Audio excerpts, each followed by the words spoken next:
YTN 라디오가 보내드리는 신율의 뉴스 정면 승부 3부 시작합니다. 제가 거듭 말씀드리지만 4월 17일까지 지역번호 02로 걸려오는 전화 여러분이 꼭 받아주시면 좋을 것 같습니다.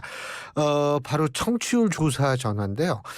청취율 조사 전화를 받으시면 지금 여러분이 듣고 계신 YTN 라디오 뉴스 FM 94.5MHz 신율의 뉴스 정면 승부를 듣고 있다라고 말씀해 주시면 저희로서는 큰 도움이 될 겁니다. 그리고 샵 0945 긴 문자 100원 짧은 문자 50원의 문자를 또 보내주시면 저희가 저희 제작진이 선별을 해서 커피 쿠폰을 보내드리니까 이런 행사에도 여러분 꼭 좀 많이 참석해 주십사 부탁드리겠습니다. 자, 신율의 뉴스 정면 승부 3부 정면 인터뷰를 시작하겠습니다. 민주당 의원들의 후쿠시마 원전 오염수 방류 계획과 관련한 일본 방문을 놓고 여야 갈등이 격화되고 있습니다. 여당은 빈손 외교라고 주장하는 반면에 야당은 소기의 성과를 거뒀다고 맞서고 있는데요.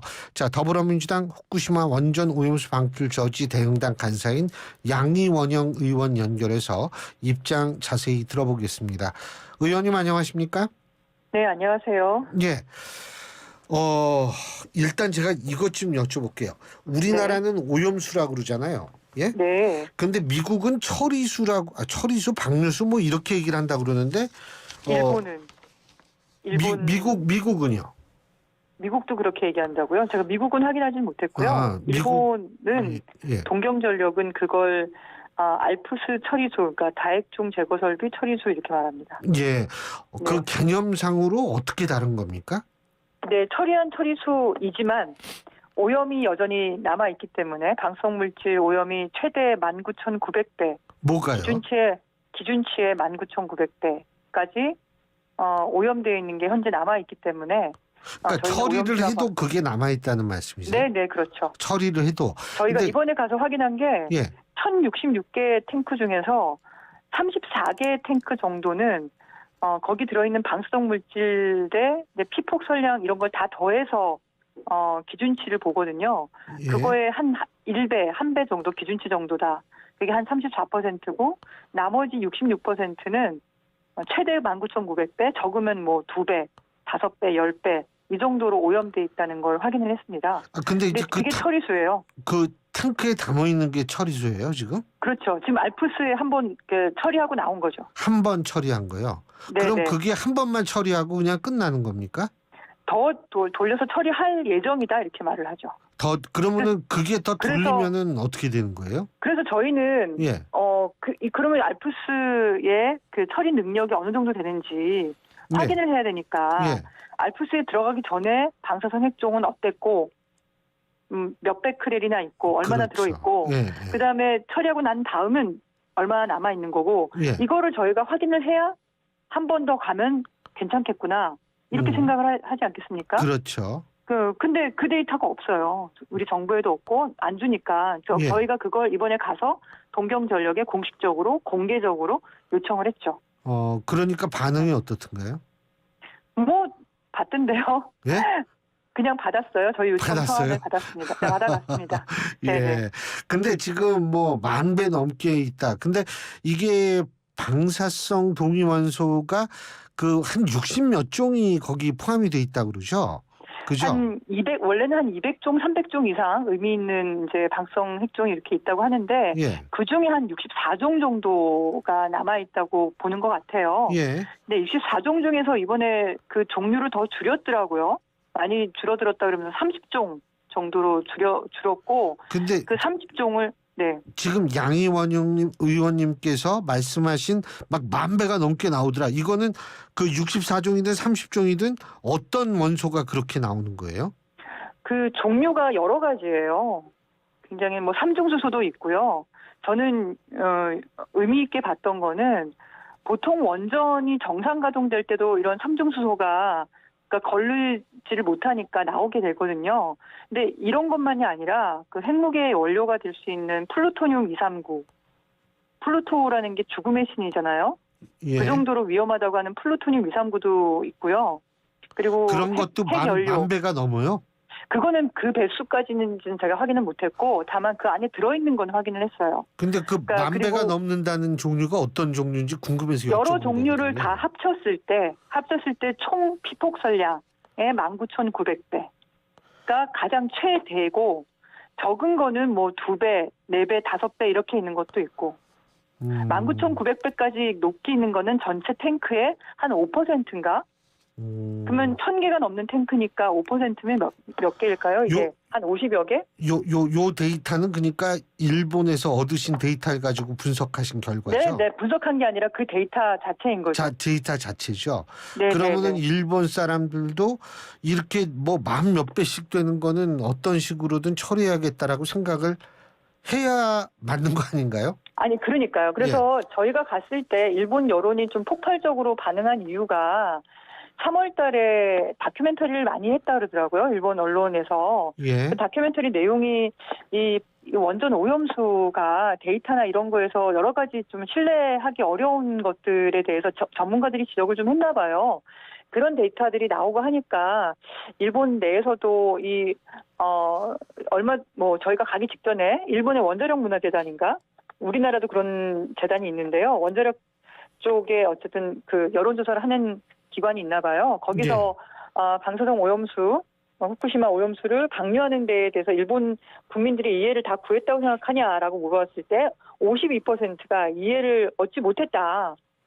이렇게 답변을 한 겁니다. 그래서 일본 국민들도 그렇게 생각하고 계시는 상황이고, 그리고 저희가 가기 전에 러시아와 중국 정상이 만났을 때 이걸 가지고 또 입장을 내셨어요. 예. 우리나라 국내는 잘 언론 보도가 안 됐는데 예. 일본에서는 대대적으로 보도가 된 모양이더라고요. 예. 그리고 또 저희가 갔을 때 이제 저희는 뭐 이게 항일이다 반일이다 이런 측면이 아니라 한일 양국의 국민들의 안전을 위해서 그리고 우리 모두가 공유하는 바다, 우리 모두의 수산업을 위해서 그걸 보호하기 위해서 안전성을 검증하지 않은 상태에서의 방류는 반대한다 이렇게 말했죠. 우려한다. 예. 그 얘기를 굳이 거기까지 가서 한 이유는 일본 내에서 그 우리나라 정부가 그 일본 정부 오염수 방류하는 거에 동조하고 있다 이렇게 판단하고 있더라고요.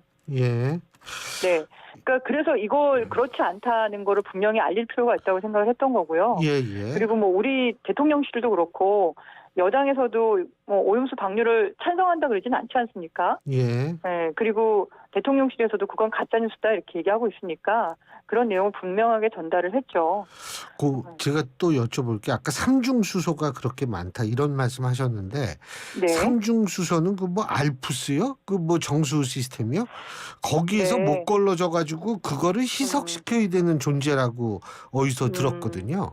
맞습니까? 네, 맞습니다. 지금 그쪽에 이제 환경 쪽 전문가분이 하는 얘기에 따르면 결국은 바닷물로 희석시켜서 바다로 버릴 건데 그냥 버리면 되지. 결국은 바다로 가는 거잖아요. 다른 물을 더 붓는 것도 아니고. 근데 이제 한꺼번에 버리는 것과 희석시켜 가지고 조금씩 버리는 건 좀 차이가 있지 않을까요? 근데 그게 총량은 차이가 없는 거죠. 그래서 오염물질은 총량 규제를 해야 되는데 그렇게 희석시켜서 결국은 바다로 다 축적될 거를 제가 왜 그렇게 가는 건 기반이다. 예. 제가 알기로는 삼중수소에 왜 반감기라고 그러잖아요. 네, 반으로 줄어드는. 반으로 줄어드는 그게 한 12년 정도라고 알고 있거든요. 맞습니까? 네, 맞습니다. 정확하게 아시네요. 12.3년이 반감기인데요. 이 삼중수소는 그냥 그 삼중수소 그 자체는 우리가 뭐 삼중수소 앞에 있어도 우리한테 방사선을 쨘 때 굉장히 약해요. 약해서 우리한테 큰 위해가 없습니다. 삼중수소는 문제가 아니다. 크게 위해가 그러니까 그냥 우리가 피폭 받을 때는 크게 위해가 안 돼요. 근데 문제는 뭐냐면 이 삼중수소라는 게 수소거든요. 수소와 물리화학적 성질이 똑같아요. 근데 이 수소가 어떻게 되냐면 나중에 유기물질이 되거든요.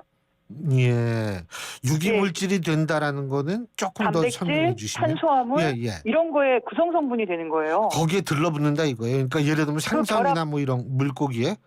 네, 그러니까 탄소, 수소, 산소 이 결합이 탄수화물 단백질이거든요. 그러니까 이게 자연에 방류를 하게 되면 거기 있는 미생물 플랑크톤의 몸의 일부가 되고 그게 또 아니면 식물의 몸의 일부 광합성을 하면은 그 일부가 되고 그거를 또 뭐 물고기 작은 물고기 잡아먹으면 그 몸의 일부가 되고 큰 물고기가 또 그 전달되고 농축돼서 결국 사람에까지 오게 되는 거죠. 이게 생체 농축이라고 하는데 이런 것으로 우리 몸에 들어오게 되면 우리 몸의 구성 성분이 되면 우리 몸에서 핵붕괴가 일어나는 거죠. 그러면서 그 주변의 세포라든가 DNA나 유전자나 이런 데 영향을 미칠 수가 있기 때문에 그런 가능성이 있기 때문에 그래서 최대한 이런 방사성 물질을 우리 환경에다가 이렇게 그냥 방출하는 거는 최대한 막으려고 노력을 많이 하죠. 이게 방법만 있다면 우리가 방출하지 않고 만약에 다른 대안만 있다면 굳이 방출 안 해도 되지 않겠습니까? 근데 저희가 원전 그 근처를 가보니까요. 뭐 안타까운 가슴 아픈 일이긴 하지만 마을이 통째로 없어진 데가 있어요. 뭐 그렇겠죠. 그래서 그냥 벌판이에요, 벌판. 집들도 다 해체를 해가지고 벌판에 빈 땅들이 많습니다. 어떤 시민들은 내 땅을 내줄 테니까 방류하지 말고 여기서 보관해라 이렇게 말하는 시민들도 있다고 하네요. 그래서 그런 대안들이 분명히 있는데 굳이 바다로 말씀하신 것처럼 12.3년 정도가 되면 반으로 줄어들고 하니까 그러면 이거를 몇십 년이라도 더 두면은 많이 삼중수소는 줄어들겠죠. 근데 문제는 플루토늄이나 우라늄, 아메리슘 같은 이런 굉장히 무겁고 굉장히 위험한 방사성 물질들은 완벽히 제거할 수 있을까는 아직은 알프스 그 기능을 통해서 보여주지는 못한 것 같아요. 그것도 확인을 해야 되는 겁니다, 지금. 확인을. 오케이. 그리고 지금 이제 시민 뭐 이런 시민을 만나보셨다 이런 말씀하셨는데 지금 이제 그 일각에서 제기하는 거는 뭐냐면 지금 만나신 분들이 원전 반대 운동을 하는 시의원 1명 그리고 지역 주민 1명 그리고 중핵파 논란이 있는 공동진료소 한 곳을 방문했다. 이런 것으로 얘기를 하고 있는데 맞습니까 이게? 전반적으로 애써 깎아내리고 트집 잡고 꼬투리 잡으려고 하는 접근이라고 저는 생각을 합니다. 그 시의원은 원전을 반대한다 찬성한다를 떠나서 그분이 왜 시의원이 되셨냐면 원전 사고가 났을 때 그때 초등학교 아이 둘을 둔 엄마였어요. 그런데 그때 이제 방사성 물질이 어떻게 확산되는지 어떻게 오염됐는지 이런 것들을 이제 정부가 그러니까 자료 제공을 제대로 하지 않고 숨기고 뭐 여러 그런 걸 목격을 하면서 그러면서 그런 정보를 적극적으로 제공받고 감시하고 모니터링하기 위해서 시의원까지 되신 분이거든요. 그거를 뭐 원전을 반대한다 이렇게 폄하하는 건 저는 적절하지 않다고 보고요. 그리고 주민은 그 부흥주택 피난민 중에 한 분이셨는데 사실상 그 여러분이 나오시려고 했는데 카메라를 들이대니까 원래 카메라 동의하지 않으셨거든요. 그 주민들이. 그러니까 주민들이 다 이렇게 부끄러워서 숨어버리셨어요. 그래서 그분들의 입장을 대변할 수 있는 분을 저희가 모시고 얘기를 충분히 들었던 거고 그리고 그분은 그 원전 안에서 이제 그 정비 업무를 맡는 그 노동자로 일을 또 하셨던 분이기 때문에 지금도 방사능 그 모니터링을 계속하고 계세요. 거기 아이가 그때 피폭을 좀 많이 당해가지고 지금도 아프더라고요. 뭐 그런 상황이고 그리고 마지막으로 계신 그분은 뭐 좀 철진한 빨갱이 논란 아닌가 이런 생각이 좀 들 정도로 뭐 과거에 어떤 관계가 있었는지 저희는 알지는 못하고 그분 얘기 들어보니까는 아이고 그런 게 지금 무슨 상관이 있냐 지금 의료 행위를 하는 거에 대해서 이렇게 얘기를 하시더라고요.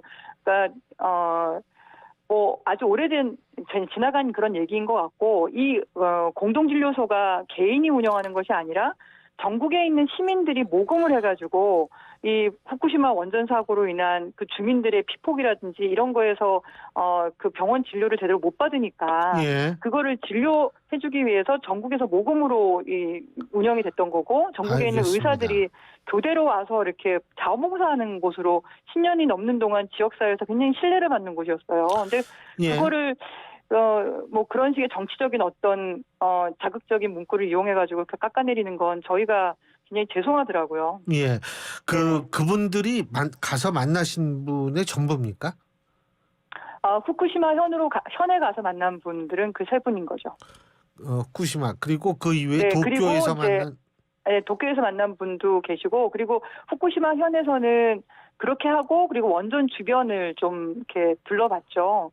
말씀드렸던 그 허 벌판이 된 예. 곳도 있고 방류관이 두- 어디 쪽으로 이렇게 나가는지 그쪽도 보고 예, 그리고 예. 여전히 이제 그 오염 좀 예. 고농도로 오염된 지역이 아직도 있어요. 예, 예. 그런데도 현장도 좀 가서 보고 알겠습니다. 네네네. 제가 한 가지만 더 여쭤볼게요. 그 네. IAEA 같은 경우도 지금 그 자기네가 컨트롤 하겠다는 거 아닙니까? 그죠? 네네. 근데 양희원영 의원님께서는 IAEA를 그다지 신뢰할 수가 없다 이렇게 생각하시는 건가요? 뭐 저는 IAEA가 그동안 해왔던 우리나라에서 뭐 원전 수명 연장을 할 때나 이런 보고서 쓴 걸 피어 리뷰를 형태로 이렇게 하는 경우가 많이 있어서 봤는데 여러 가지 문제 제기를 해도 최종적으로는 그 국가에서 결정하는 것을 따르는 분위기로 하시더라고요. 그래서 그리고 기본적으로 그 기구가 원전을 또 진흥하는 입장을 가진 기구니까 국제기구라 하더라도 그 한계가 분명히 있을 거다라고 미뤄 짐작을 하고 있는데 그 일본 가서 전문가들께 여쭤봐도 비슷한 평가를 내리신 것 같고요. 그래서 그런 한계가 있다고 하더라도 어쨌든 뭐 그 평가하는 데서는 의미는 있겠지만 우리는 그것을 IAEA에다가 그냥 맡겨만 놓는 것이 아니라 우리나라 차원에서 예. 전 자료를 확보해가지고 뭐 안전 주권을 확보한다는 예. 차원에서 좀 점검할 필요가 있지 않겠습니까? 예, 예. 맡겨만 놓고는 있을 수 없는 알겠습니다. 거죠. 사실 예, 예. 우리나라 원자력 예. 안전기술원의 전문가를 파견을 보냈는데 예, 그분은 예. 개인적인 자격으로 참여했기 때문에 국회에 보고할 수 없다 알겠습니다. 이렇게 답변하시더라고요. 예. 잘 알겠습니다. 시간 관계상 오늘 말씀 여기까지 듣겠습니다. 고맙습니다.